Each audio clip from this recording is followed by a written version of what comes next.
Now it's time for my special guest. Tonight's guest is one of my favourite comedians. She caused a global sensation after she delivered an incredible set at the Correspondents' dinner attacking Trump and his White House. Here we are, the White House Correspondents' dinner. Like a porn star says when she's about to have sex with a Trump. Let's get this over with.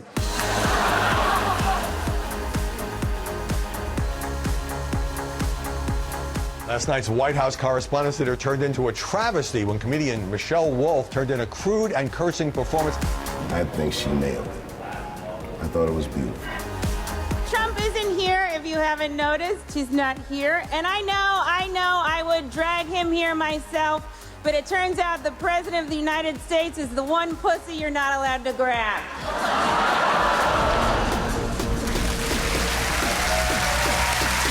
Please welcome the hilarious Michelle Wolf!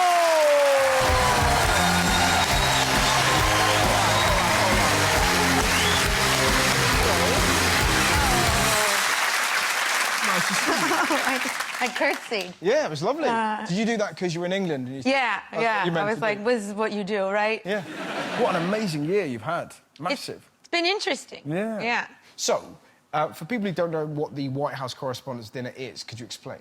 So the press room that you see, if you ever watched a press briefings, all the reporters in there are part of the White House Correspondents Association. So they have a dinner every year that they call Nerd Prom, where they all go, they let down their non-existent hair, and they eat dinner, and like there's a comedian that comes up whose sole job is to roast the president and the people there.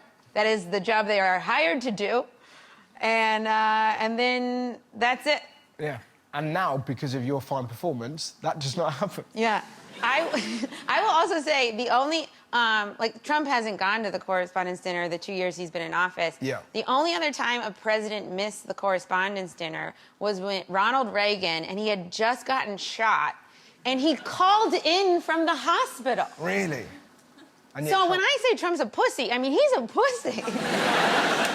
What's fascinating about that is that you could argue that when Obama roasted Trump, that's kind of what led to a lot of this. That's what a lot of people say. Yeah. Well, it was the same year Seth Meyers did it. Yeah. And they say between the two of them, they really got him to run. Well, we had Richard Branson on the show, and apparently Trump showed Branson, apropos of nothing, like a list of the 12 people he was going to get even with. And that was like a year before. Who else is on the list? Well, this is it. But it's that bizarre thing of, like, there's these two billionaires. He's like, that's my list of all the people I'm going to get when I'm big. And he's like, what the fuck is wrong with you?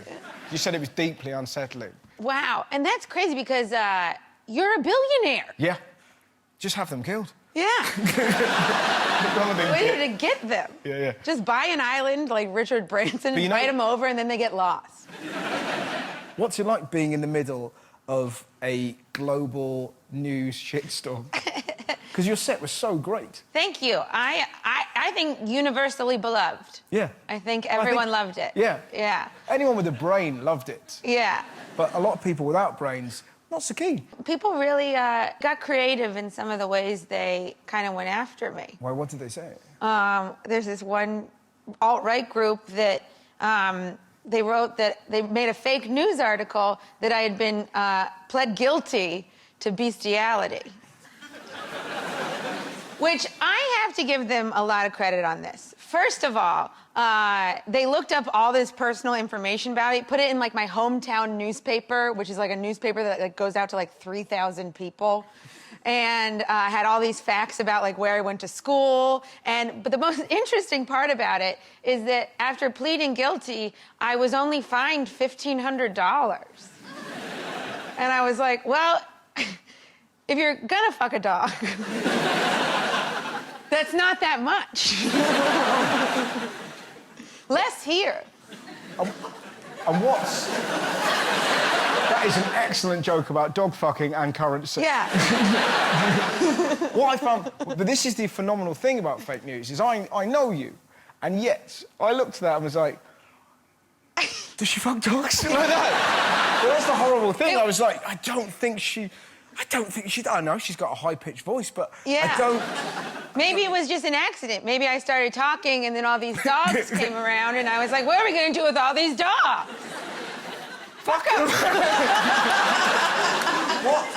But how did that, like, is it just hilarious, or do people obviously think it's ridiculous? Well, I think what... Or did you feel like you had to, if you're walking around in New York and you saw somebody walking a dog, did you have to go, hey? Well, do you know what I mean? Well, yesterday, I was in line at TSA to fly over here, and a bomb dog sniffed my crotch. And I was like, still got it.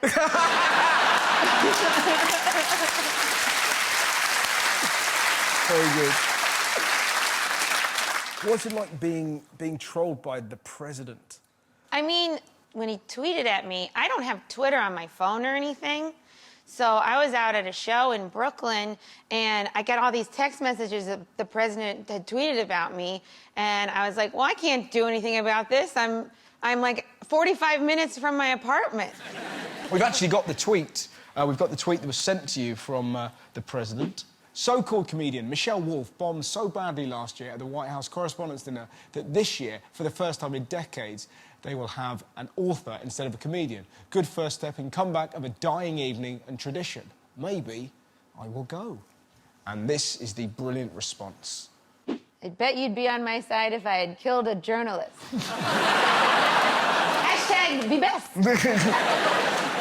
I find it strange that the White House will defend a pussy grabber, Yeah. but they get upset if a woman tells jokes about them. Yeah, it's a real weird line to be on. Yeah, yeah. And I also think it's like, because I think part of it might be because I'm a lady. Yeah. I said pussy, and they were like, how dare she? Yeah, yeah. That's only for men to say. See, I think men struggle saying it. I think, like, particularly here, like, it's a very American word, pussy. Yeah, but you guys can say cunt here, and that's amazing. Yeah. Exactly. But that's fine. But that's the... I'd trade pussy for cunt any day. That's the new store I'm opening. Yeah. What I find baffling about you is that somebody would critique you, but also it's always like, oh, she's a typical feminist comic. I don't think you're a feminist comic. I've seen your stuff. I think that's stretching it, isn't it? Yeah, I want women to be equal, but I don't know if you guys heard this story a couple weeks ago in America. A bunch of pipe bombs were sent to various different people, ex-presidents, Robert De Niro, the regulars. And before they figured out who did it, there was a good part of me that was like, I hope it's a woman. Because, I want women to be equal. I want us to be just as good as men, but also just as shitty. Get out there, women. Be evil. And plus, I think a pipe bomb from a woman is it's gonna be a nicer pipe bomb. The packaging for these bombs was horrendous. You get a pipe bomb from a woman, you're like, this wrapping blew me away. Now, let's talk about your special, which I believe is still available. It's on HBO. Yeah. But you can't get it... I think it's on Sky now. You can't get it on Sky. I tried finding it yesterday, and I haven't got a search thing, and I was trying to type your name in. I couldn't find it. And my dog's not very well, so it was a tricky evening. Well, sorry about your dog. Yeah. Yeah. Hang on, it all makes sense now. I'm just gonna watch Michelle. No! Why are you pissing on the screen? No! But it's called Nice Lady. And again, I don't think of you as a nice lady. I don't, No, but I mean that as a sign of respect. Yeah, that's fair. That's a fair assessment of me. Yeah. You should be called Funny Hussy. Yeah. A little bit of an asshole. I think people, they see a woman that's a comic, and they think they're gonna hear certain things out of her. Yeah, yeah. And I kind of try to not be that. Yeah. I love the bit, you had an amazing bit about there was a little while, I think it was last year, the Free the Nipple campaign on Instagram. Yeah, because we kept having all these women, they wanted to free the nipple on Instagram. And I was just like, can we focus? Can we focus here?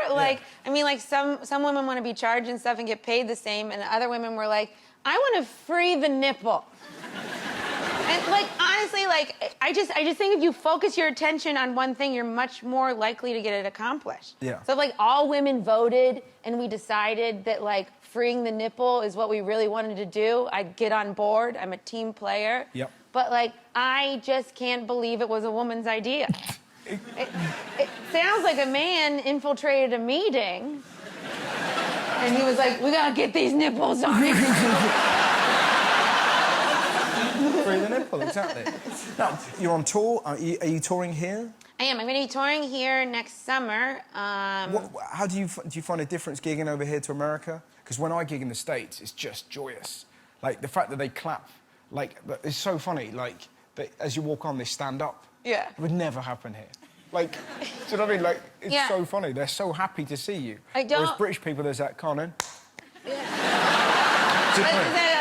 I don't mean this to come off negative, but you guys are a bit assholes to do comedy in front of. You'll be like, prove it again, again, monkey, again. And what I love is you'll go, yeah, that's us, isn't it? That was brilliant, didn't you? I love that. Ladies and gentlemen, the wonderful Michelle Wolf.